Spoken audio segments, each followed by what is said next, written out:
E agora, falo ou não falo o que eu tô pensando? E se eu falar? Como será que vão reagir? Já pensou se eu pago um mico nessa? Ai, será que eu sou capaz de dar conta disso? Será que eu consigo aprender e mudar se eu precisar? Se você se escutou nessas frases, hoje a gente vai poder conversar sobre isso.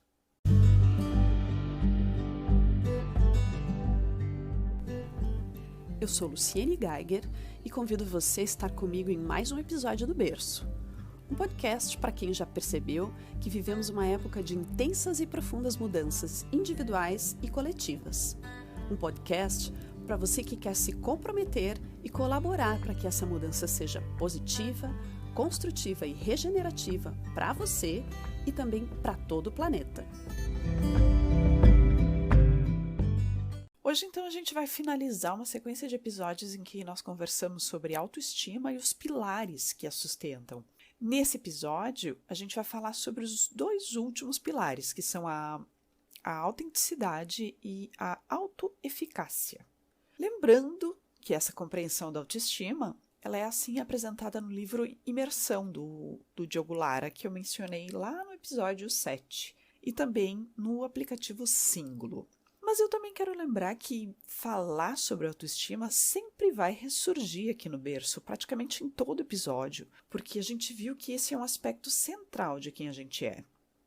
Então, num podcast que se propõe a falar sobre mudanças, especialmente as mudanças que começam em nós, que começam com a gente, fica impossível não passar por esse assunto.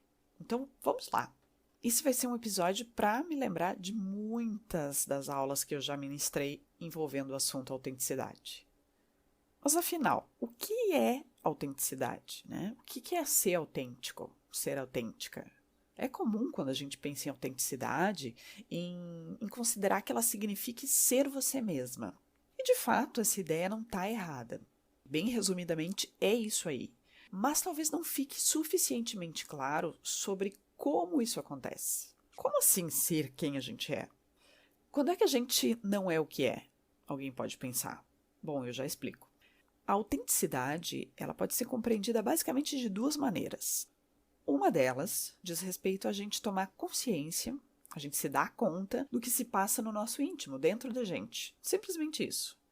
Então, se eu estou com fome, por exemplo, se eu sinto uma dor de barriga ou aqueles ruídos que a gente diz, opa, minha barriga está roncando de fome, então, nesse caso, ser autêntica é se dar conta mentalmente de que, opa, estou com fome. Só isso, simples assim.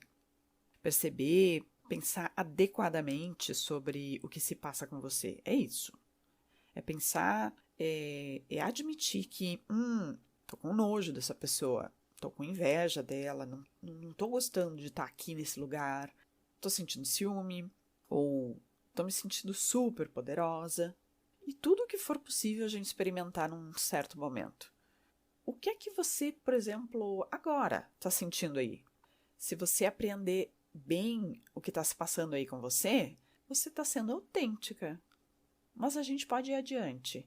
Para além do sentir e desse pensar, desse se dar conta, tem a nossa expressão, o nosso comportamento. Como eu costumo dizer, o que sai da gente pela boca ou pelo corpo, o que a gente fala verbalmente e o que a gente fala com o corpo, com o nosso comportamento. Nesse mesmo exemplo, então, se eu me dei conta de que eu estou com fome, mas estou no meio de uma reunião, o que eu posso fazer? Bem, se eu fosse uma criança de uns 2 ou 3 anos de idade, pode ser que eu falasse em voz alta para qualquer pessoa escutar que eu estou com fome. Ou quero comer comida agora. Mas verdade é que a gente vai aprendendo os chamados bons modos que vão nos ajudando a adequar nossos comportamentos de acordo com cada circunstância. Você iria bradar em alto e bom tom que está com fome no meio de uma reunião? Olha, alguém poderia responder agora aí que, se eu tivesse mais intimidade com o pessoal, se fossem pessoas conhecidas, talvez eu comentasse no meio da reunião, ou meio de cantinho, assim, né? Ou até sondasse assim, sou só eu que tô com fome? Ou tem mais alguém assim que também tá afim de um lanche, de almoço? Ou então, não sei vocês, mas eu tô ficando com fome. Mas se fosse uma reunião com pessoas novas, com pessoas desconhecidas, provavelmente não agiria assim. Ficaria mais na sua, mais se protegendo, mais se resguardando. Isso não quer dizer que se alguém ali perguntasse, que essa pessoa iria negar, que ela ia dizer que não está com fome. Ela só não iria espontaneamente falar sobre isso. Sabe aquela expressão, guarda para ti, guarda para você, guarda seu pensamento para você? É isso. É sobre tomar consciência do que se passa intimamente, sem obrigatoriamente expor isso para outras pessoas, se você não considerar adequado isso, né? Não considerar adequado, não considerar construtivo. Isso é ser autêntica. É verdade que muitas vezes a gente não vai poder se comportar como quer. Muitas vezes você não vai poder se jogar no chão, bater a cabeça na parede ou então agarrar uma pessoa pelo pescoço como talvez você possa querer. Muitas vezes não vai poder pular, não vai poder gritar de euforia, nem sair tascando um beijo naquele boy que quando você viu fez o seu coração palpitar. Se você considerar algum desses comportamentos inadequados para o horário ou então para o local onde você estiver, ou então com quem você estiver. Eu me lembro da minha infância e do começo da minha adolescência, quando a gente acampava em família. Era comum que nos campings a gente formasse grupos de amigos, de crianças, e especialmente grupos de adolescentes, e ficasse brincando e se divertindo até tarde da noite. Mas quando chegava às 22 horas, entrava o famoso horário de silêncio, em que a gente precisava conter a nossa efervescência para papos mais quietos, com o rádio no volume mais fraquinho mesmo, sem gritaria, sem muita correria. Tinha até ronda das guardas para conferir se a gente estava se comportando direitinho. E anos mais tarde, quando eu me mudei para Porto Alegre, para começar a estudar lá, eu deixei de morar numa casa com uma razoável distância de casas vizinhas, porque não tinha casa em nenhum dos lados, para viver a experiência de ter outra pessoa e outra família morando do outro lado da parede, ou então em cima, né, acima da minha cabeça, num apartamento.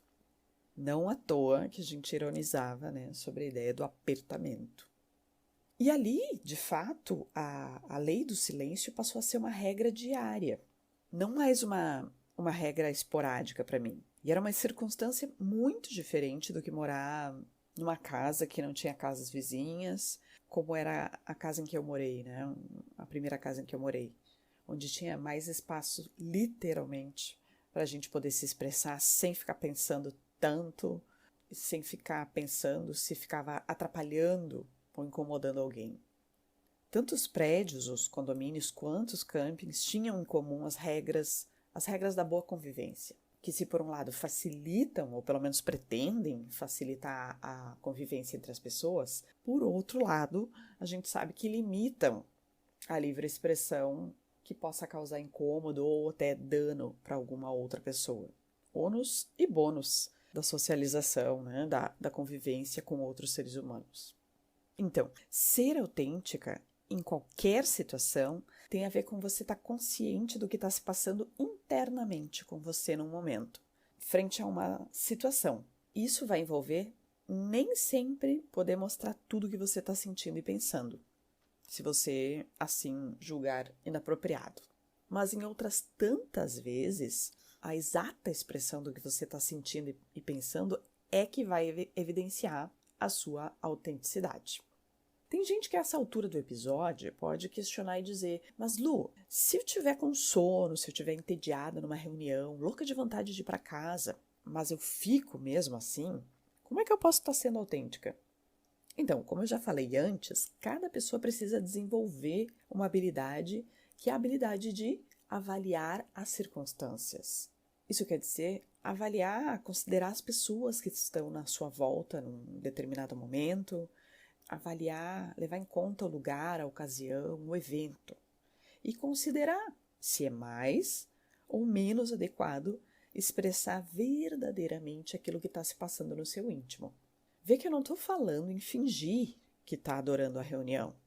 O que eu estou falando é para pesar que consequência teria em sair da reunião porque está entediado e com sono? Ou em falar, em comentar com os colegas que está achando entediante? Essa última possibilidade, por exemplo, poderia até, quem sabe, ajudar, né? Vai que outras pessoas digam, ufa, ainda bem que alguém falou, ainda bem porque eu também estou achando um saco. Isso acontece muito.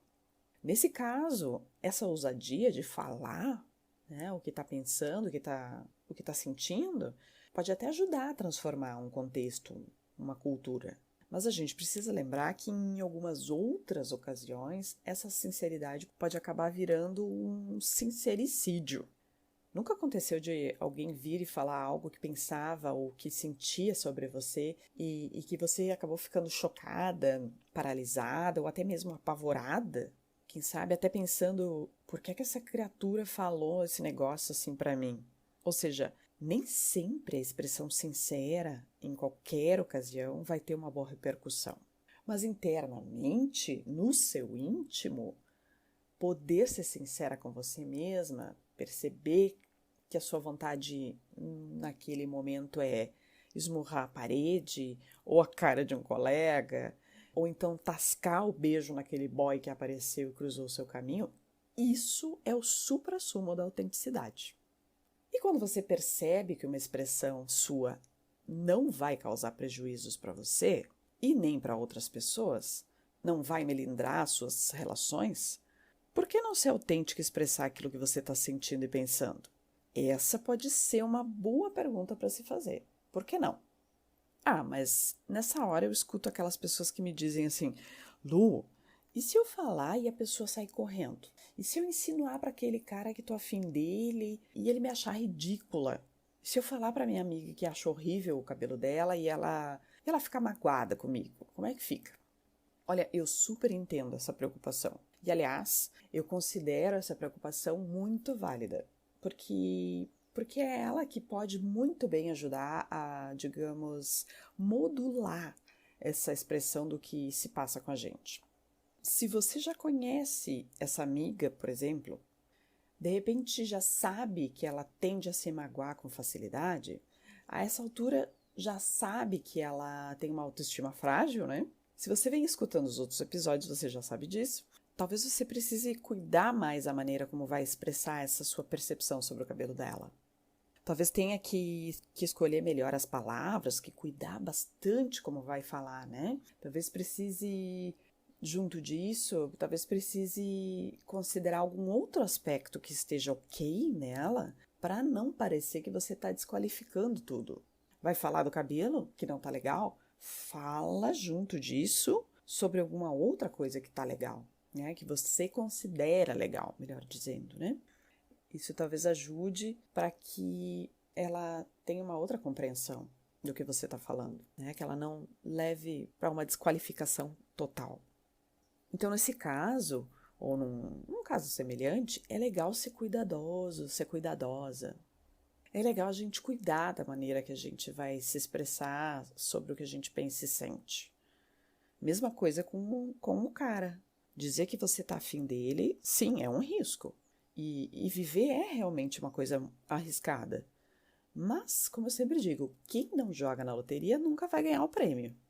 Então, aqui também vale levar em conta o que você já sabe sobre esse cara, sobre como ele é e como ele reage. Ah, mas se é a primeira vez que vocês saem juntos, como é que fica? Olha, eu duvido que ele não tenha dado sinais no comportamento dele que não evidenciam que ele possa estar sentindo e pensando sobre o encontro, sobre vocês. Então, considera esses sinais e decide, tá? Decide com coragem, mas decide se vale expressar ou não. Se vale falar o que está sentindo, o que está pensando sobre ele, sobre o encontro, sobre vocês ou não. E aí, de novo, né? O jeito, a maneira como você vai colocar pode ajudar muito nessa hora. Se você for uma pessoa que tem um bom humor, um humor bem desenvolvido, quem sabe um toque de humor na sua fala possa trazer leveza para essa revelação. Se você não for dessa turma, tudo bem, tranquilo. Usa aí uma outra característica sua.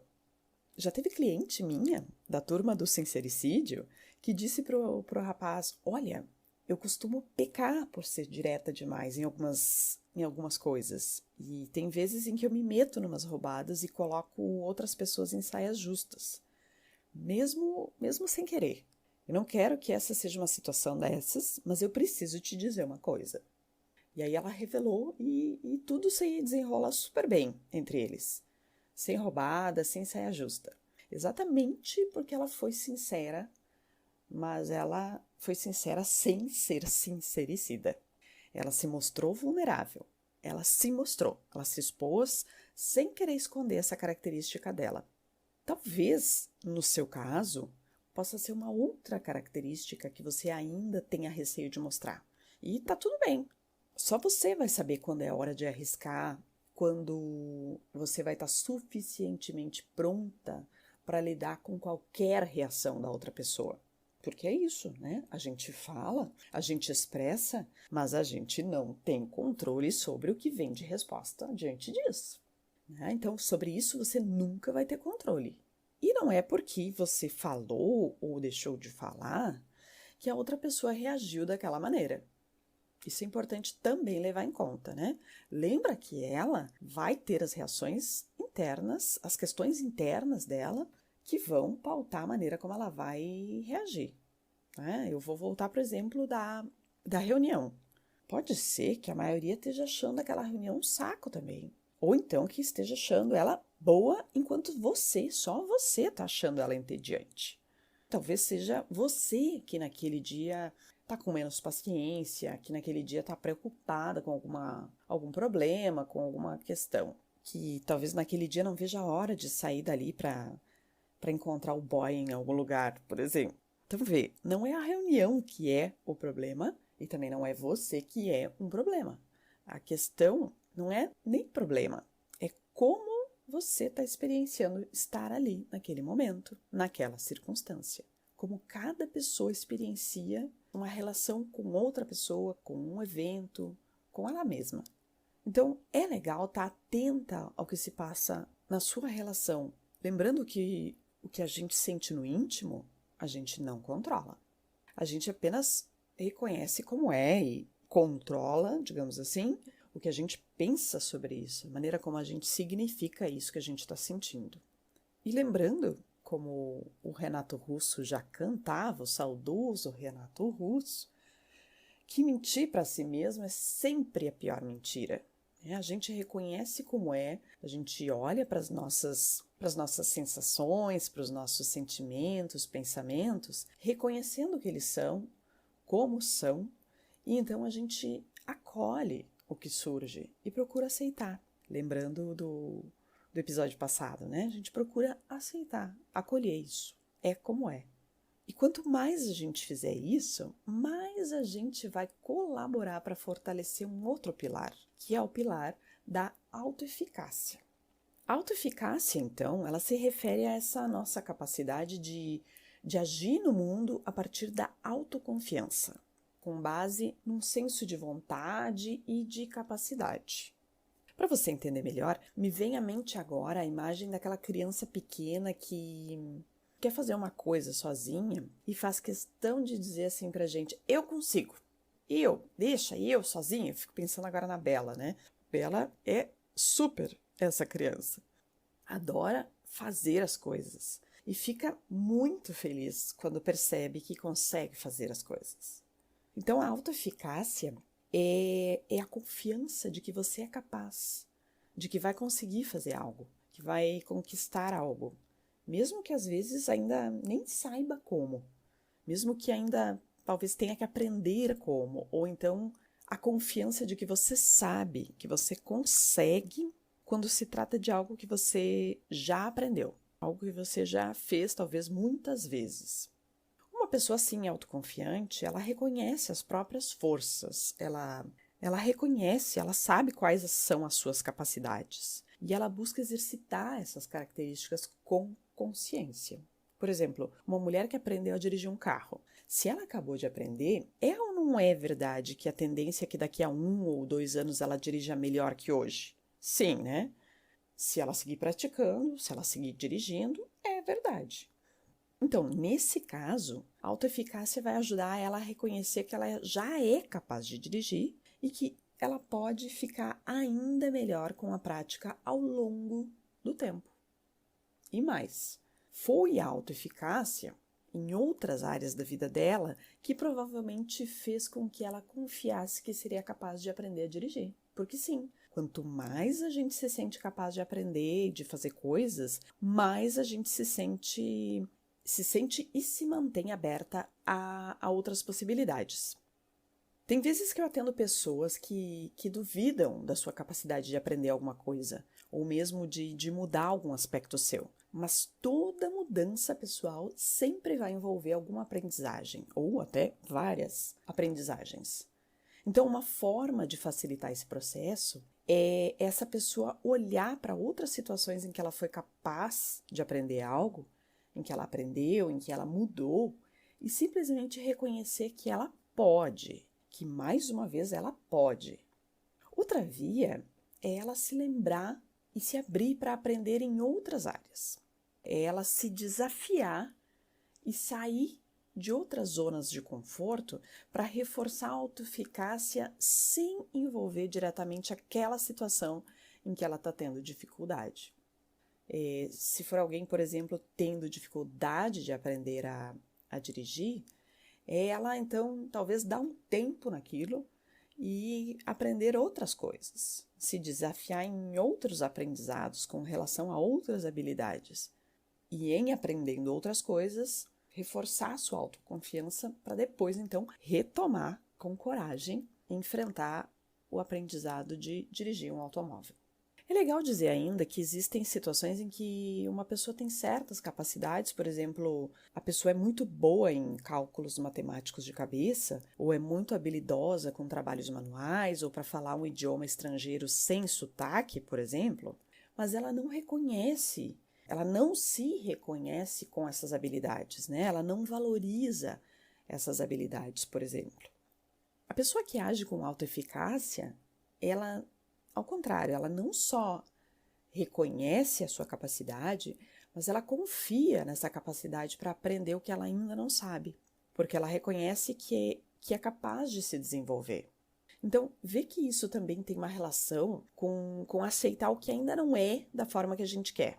É essa ideia de que, bom, eu ainda não estou tão boa nisso, eu ainda não sou tão boa nisso, mas eu posso e vou me aprimorar.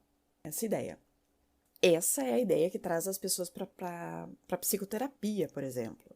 A pessoa sabe que algo não está bem e ela sente que sozinha ela não vai conseguir mudar aquilo, mas ela confia e vem para a gente trabalhar juntas, porque ela confia que com o apoio de alguém, com a companhia de alguém, ela vai conseguir. E essa também é a ideia da pessoa que resolve estudar alguma coisa, que resolve aprender alguma coisa. Ela reconhece que ela ainda não sabe, mas ela não se sente menos por isso. Isso que é legal, né? Essa pessoa não tem vergonha de não saber, porque ela não tem uma ideia sobre si, como se tivesse que saber tudo. Porque tem pessoas que sim, têm essa ideia, né? Então, essa pessoa que a gente que tá tranquila, que tá aberta, ela não tem vergonha de não saber, porque ela não carrega, então, essa ideia de que, como se tivesse que saber tudo, ou que não pudesse não saber, que não pudesse errar, que não pudesse falhar.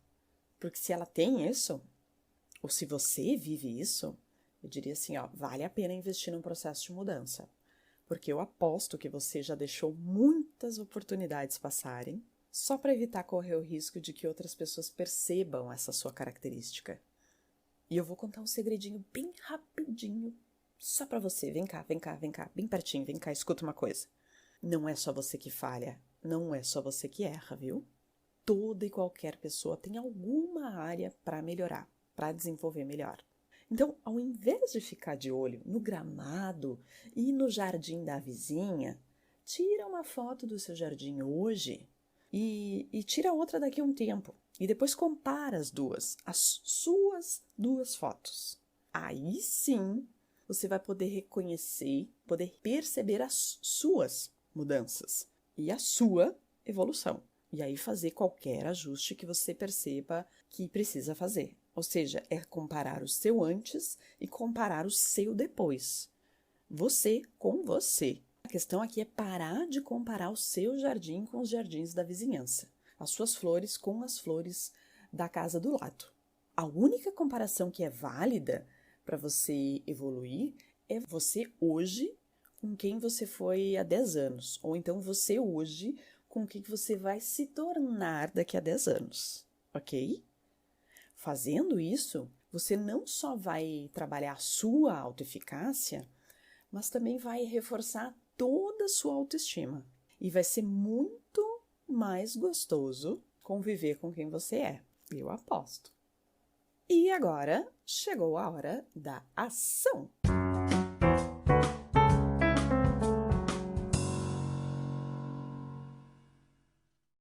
Meu convite hoje é para que você esteja de olho em você. Isso mesmo, esteja atenta ao que você vivencia ao longo do dia, pode ser o dia de hoje, de preferência, enquanto você faz tudo o que você escolheu fazer. Pode ser o trabalho, pode ser o banho, o almoço, a atividade física, uma conversa no telefone, ou então enquanto me escuta aí no final desse episódio. Eu pergunto para você, o que está se passando aí? O que é que você está sentindo agora? Que pensamentos estão aí agora? Esse é o primeiro passo para você poder estar cada vez mais autêntica, né? Caminhando para uma crescente autenticidade e para assim começar a ficar mais de bem com quem você é e com como você está. Agora chegou a minha vez de escutar você. Então, se você curtiu esse episódio, escreve contando para mim no meu perfil do Instagram, que é @luciene.geiger, ou na minha página do Facebook, que é luciene.geiger.fb. Aproveita e escreve lá que outros temas podem fazer parte de novos episódios, ou o que do episódio de hoje você quer conhecer melhor. E compartilhe esse podcast com as pessoas para quem você acredita que ele pode fazer alguma diferença, ok? Gratidão imensa por você me escutar. Um abraço e até o nosso próximo episódio.